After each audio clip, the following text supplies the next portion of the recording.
You're watching another Nerd Stalker interview.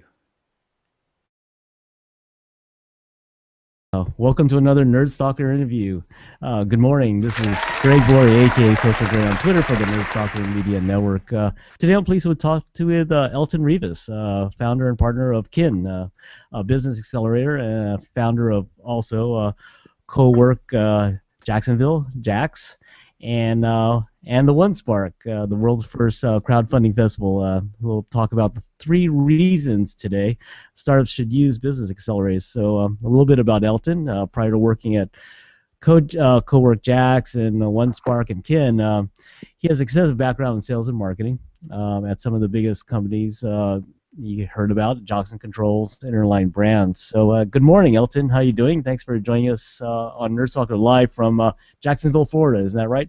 Yeah, that's right, here in Jacksonville. Thanks for having me this morning, Greg. Good to see you. Oh, no problem. This guy's a busy man. We've been trying to schedule this for the last few weeks, but we're finally hooked up, and I'm pleased to have this interview with you. So you want to add anything about yourself? Do you want to tell the Nerd Stalker audience? Sure. Yeah, I think the corporate background is something I jumped out of maybe 5 years ago. And have always been a bit of an entrepreneur. My first business was selling mangoes on the street corner in Miami with a buddy of mine at the time named Manny, and I learned a heck of a lesson at that time when the cops showed up and they said, "Hey, where are you getting your mangoes from?" And Manny took off running, and so that was first lesson in business. But since then, have done a lot.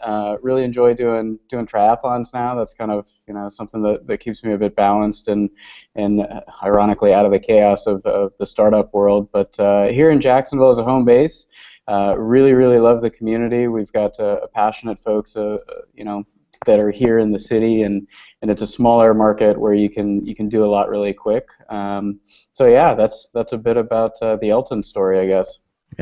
No, thank you very much. Actually, if you guys read up on him, he has, the fact he's in these, 3 ventures, and they're not small ventures. So, it's pretty cool to see a person with energy like himself. So, let's jump in and talk about the 3 reasons you feel startups should use business accelerators. It's funny, as we were kind of talking just prior to this a little bit about some ideas around that. I think. I'll start with the first one, and it's going to come across as a bit cheesy, but let me break it down and explain why. I think the first reason that a startup team really should join an accelerator is because, number one, they understand what accelerators can do, and specifically the ones that they're getting into, and they genuinely want to join that process. And it sounds like something so simple that, oh well, I should do something if I want to do it, but a lot of times, like, we see teams that think that they should do it because there's different value or there's different opportunity, or hey, everybody else is joining an accelerator program, I should too because that's the best thing for my business. And frankly, it's like anything in life. If you really understand what you're trying to get into, and you're not going to know every bit and a piece of the puzzle or anything like that, but if you know what you're getting into and the reason for it, and you talk with the accelerator, program directors, you talk with the mentors, you talk with the alumni of the teams that have been there, and you know some of the value that you're going to get out of it, then you genuinely want to do it. That's a great reason to join a startup accelerator program. Second thing here is, I think there needs to be a real opportunity for teams to focus on speed and to focus on human support. We hear so many different things about these startup accelerators on the volume that they're pushing through and the types of companies and the scalability and all these different things. Well, the core elements of that and the value that you get out of great programs is you're taking an idea and you're starting at one point, and you're going to get this density of knowledge, you're going to get this density of experiences, and you're going to get this density of kind of collaborative environment and sharing that really doesn't happen in other environments, and so that translates into speed. And so if you're looking for a really quick way to get all those experiences and go through that process and use the cheesy word of accelerate, but to grow your business pretty quickly. That's kind of a second reason, but you've got to have the other counterbalance point with that. So speed is one side of part two, but the other side of part two is human support. And great accelerators all around the world, and frankly, great investors and great mentors and anybody that's supporting the startup team is also going to be able to help balance that speed with the emotional stress and strain that goes on to teams. And we here at KYN, for example, like the first day that you get into the program, it's stressful. I mean, you're going through, you're pitching your business, you're getting feedback from all these dozens of people that you haven't met before, and most of them are telling you that your idea sucks for a variety of different reasons. And that's hard. I mean, so the second piece is the reason you should join is not because it's going to be a miserable experience and everybody's going to tell you things are terrible, but it's because the good programs are going to be able to support that emotional stress as you go through the speed of growing your business, and you're going to have that human support. So join it because you want to, join it for the speed, join it for human support. And the last reason, and this one's, I think, fairly simple, but the last reason to join an accelerator is because you want to build something that you're going to scale. And don't think of scale as something that you're going to do, in your own backyard and you're going to own your own market, but you want to build something that's going to impact the world. You want to build something that, has the potential to be the biggest in the industry that you're in, or has the potential to be, amongst the best for a variety of reasons within the industry or the market or the sector that you're in. So, the last reason to join an accelerator and the value that you're going to get out of those types of things is because you want to build something that's going to scale. And let's face it, I mean, accelerators, ones that are in it that are not incubators, are in it to make money. And the business model is you got to have deal flow, and so they're looking at things that are going to scale. And if you go in with that same kind of mindset, you're going to get the best value out of that and be able to grow your business. So I'd say those are the three primary reasons that I would encourage people to look at applying to accelerators, and then really thinking through the criteria as to why you want to do this, getting that speed and the human support, and then building something that you're going to scale. Yeah, let's dig into some of those three reasons, which are really good reasons. I consult with a lot of startups here in San Francisco just because there's just a lot of startups that need help. But it's interesting. They go to consultants like me and ask me, have you written a business plan? I mean, from that to what do you think of the technology? But you brought up something a little bit earlier that's kind of interesting is actually going in front of a focus group of people who could actually objectively look at your business plan and say that it's not as good as it should be. I'll say the word sucks maybe, but I mean, I've seen a lot of those type of things where they have a great idea but they don't have scalability, or they have a great idea but they don't really have a business structure around it. I mean, you see the same thing there, right? Yeah, I mean, I think you see those things around the world, whether you're in a market like San Francisco that is dense with people that have ideas and are looking to grow those ideas, and that's really where a community of accelerators fits really well. In smaller markets around the world, you don't see the same density of these types of programs or accelerators because frankly, there's a different need in those markets. There's a need to grow more talent of ideas and more, founders, if you will, and so you see less density of accelerator programs. But the issues they're all the same, whether you have a whole bunch of founders or a few founders. They need the same type of support infrastructure to grow those businesses, and they need the same objective feedback. The challenging whiplash effect, as you'll hear to it in the industry, is that the founders and the teams get all this different advice, and sometimes it's polarizing. And so that's why I think it's really, really important to really evaluate, if you are a startup team going into an accelerator, evaluate the emotional support that you're going to get from the network, the mentors, the alumni. And sometimes that's more important to have a smaller market because they just focus on quality and they can't focus on pushing out the volume of different types of programs. You see that in the Midwest. You see that in different markets, really kind of in South America right now as well. You've seen it over the past few years. So there's kind of a rise of all these other small markets right now that really do provide similar types of value, even without the big cachet of the brand names that are out there in this space. No, it sounds good. Let's talk about what you're doing at KYN actually. So, how many people are in your program there, or how do you have a rotating class like other accelerators have? How's this all work? Yeah, at KYN, it's interesting. We started with the premise that we can't compete on quantity; we have to work on quality. And when we looked at all these other programs that were out there, we said, hey, how are we going to do that? I mean, that's a great thing to say, but you got to be able to execute against it. So the structure of an accelerator is you get some time, you get some money, and you get some mentors, and there's a program that you run through. Everybody has those elements. So we said, how do we shift those around? And the major elements are, we have a 10-to-1 mentor to team ratio. So there's a lot more active, engaged mentors. Yeah, 10-to-1. Yeah, but that means that we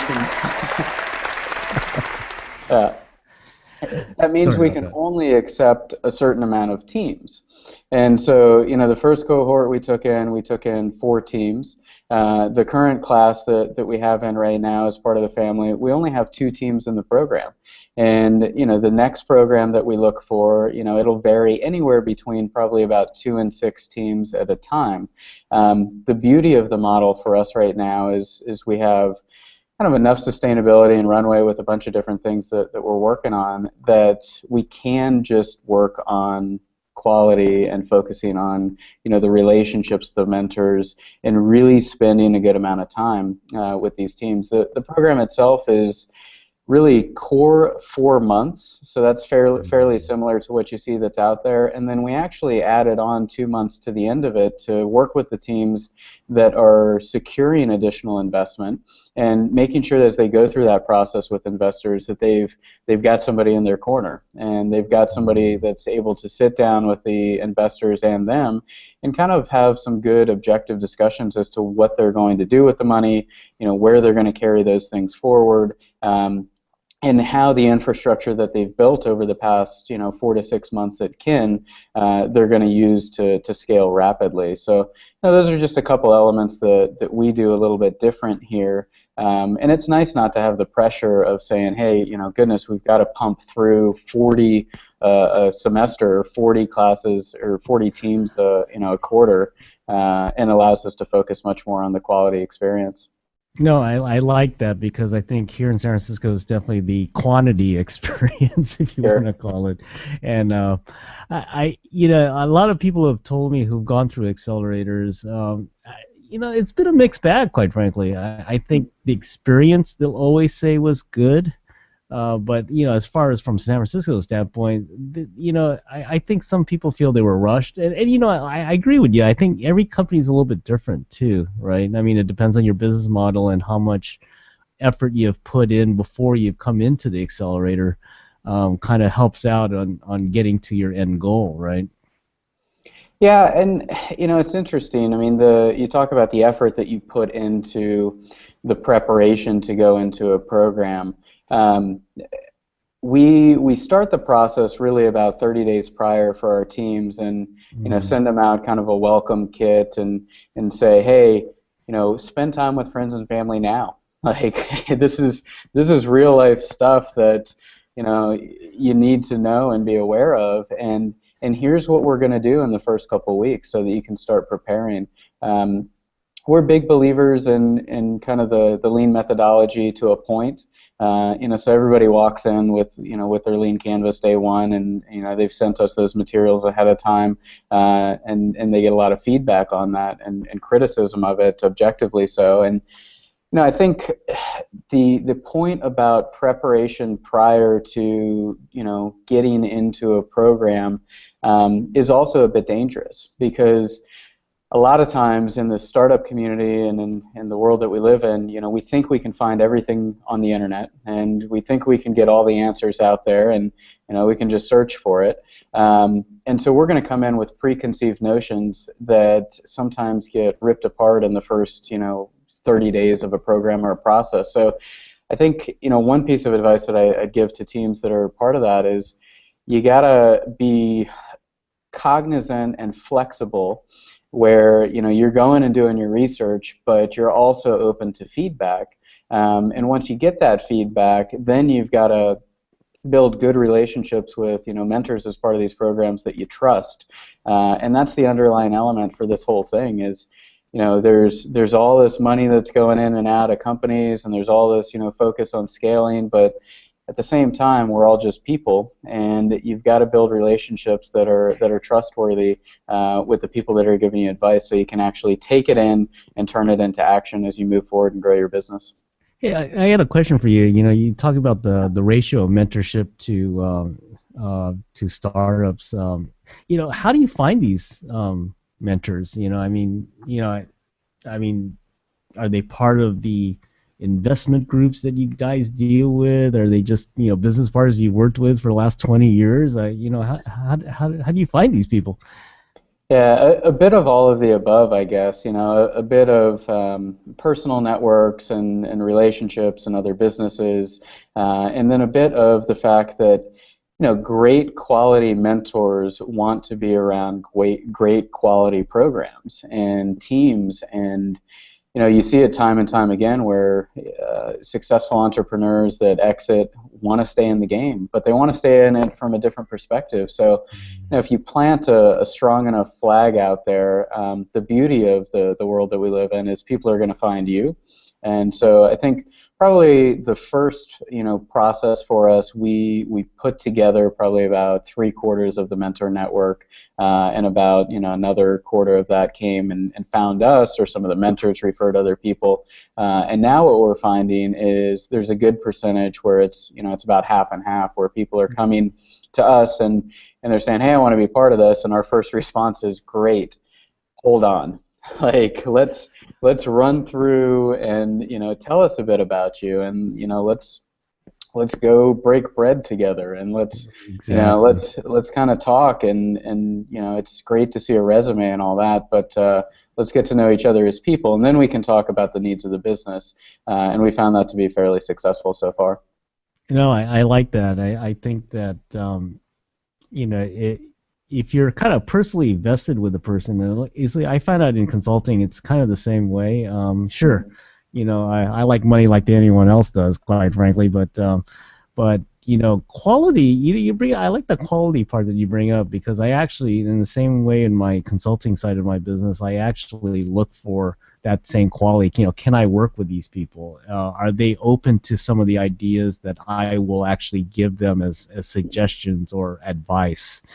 Those type of elements is very important. Hey, you brought up another thing that I have one more question before we close this interview is, a lot of accelerator programs, I notice work with universities in this area. Do you guys work with the university in your area there?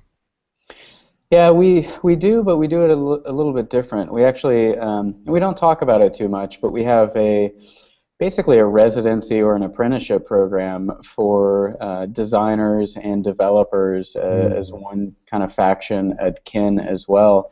And so we work with a number of different local universities throughout the Southeast, and it's a great gig for students, right? I mean, they get paid, they get to work on startups, and they learn. Oh, they get paid. Wow. Yeah. That's something else unheard of, right? But yeah, they get paid. They get course credit. They get to work on startups, and then they actually have the opportunity to go and get placed within these startup companies, or to go and get placed elsewhere. And we've had great success with that. A lot of residency programs or apprentices or intern type programs don't get a whole bunch of that value, and we've been really, I think, fortunate over the past year to have a 100% placement rate with all of the apprentices that have gone through the program. Wow. Yeah, and some of that is local, and some of that is with big innovation hubs around the world as well. So it's been a good relationship with the universities and with the students to help, as we were talking about before, to help kind of continue to stimulate that workforce so that our community doesn't run into a shortfall. Got it. Uh-oh. I think it's time to go here. I hear the bell. So anyway, let's close off the interview. And thanks for your time, Elton. I really appreciate it. So how can listeners get a hold of you and know a little bit more about KYN and what you guys are doing in your business accelerator? Sure. KYN.is. It's just KYN.is. That was the shortest domain we could get. So that's pretty short. Yeah, you can go there for information, and then for anything else that we're working on, you can just search on the web for One Spark, which is the world's crowdfunding festival. And if anybody's ever in town in Jacksonville, feel free to shoot me an email direct at elton@kyn.is, and we're happy to host you in the community, get you some space to work at CoWork Jax, and make sure you get a good experience while you're here. Well, thank you. Now, anyway, so that was Elton Rivas of KYN, driving the startup and accelerator culture in Jacksonville, Florida there, and the world, quite frankly. So anyway, thanks for joining us, everyone. This is Greg Gloria, a.k.a. Social Greg from Twitter for the Nerd Stalker Media Network, where we believe in tech, startups, design, and you. Thanks for joining us, everyone, and be careful out there. Thanks, Elton. I appreciate your time. Thanks. See ya. Thanks for joining us, everyone. This is Greg Gloria, a.k.a. Social Greg, on Twitter for the Nerd Stalker Media Network, where we believe in tech, startups, design, and you. Thanks again for joining us, and be careful out there.